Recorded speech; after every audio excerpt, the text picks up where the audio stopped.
Yeah. We asked Mayor Francis to describe what his relationship is with the Ejercito Estrada family. Kung nakikinig sila ngayon, which I'm sure they are kasi minomonitor naman nila lahat ng ginagawa ko. Ang punto ko lang naman ganito, tao naman na nagdidesisyon dyan, di ba? Every 3 years, we are validated through elections. And if the people will continue to support Francis Zamora, if there's something na kaya kong isigaw, masipag akong mayor. Talagang very hands-on ako, tutok ako sa lahat ng kailangan ng city. And everyone knows that in San Juan.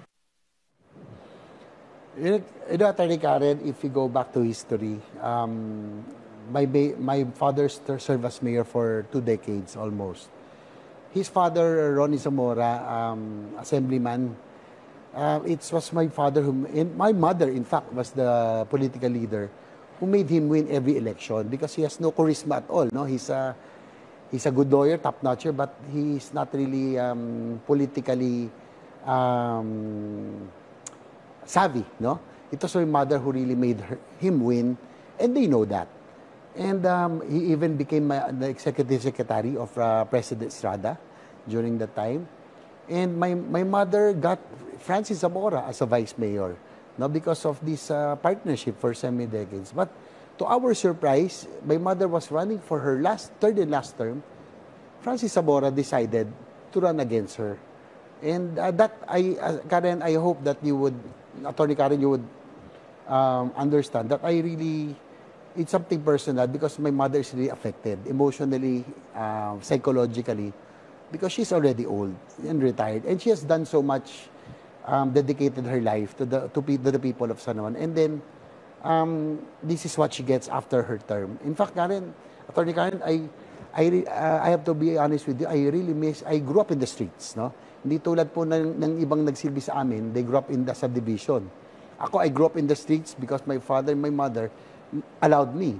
My teenage years, doon ako natuto uminom, mag-basketball, nakipag-away sa tubig, sa ice. That's why probably when I governed, I can put myself in their shoes of the people, of our constituents. And serving for almost 9 years, locally, and my mother, and the congressman din ako, of course, I miss our people, no? I miss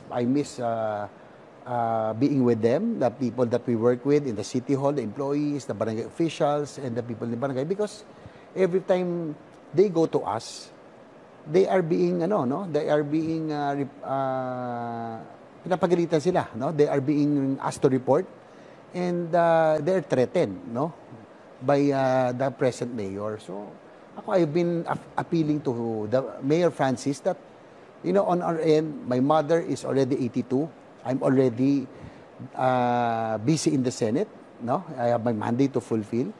In terms of local politics, we have done our part already. But it seems that it has fallen in deaf ears. I don't know if it's his pride or whatever.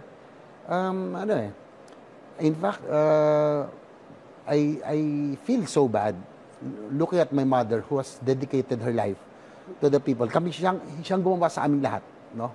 Even the Zamoras, my father, my mom, and myself, she's the true leader. And I don't think she deserves how they treated her, no?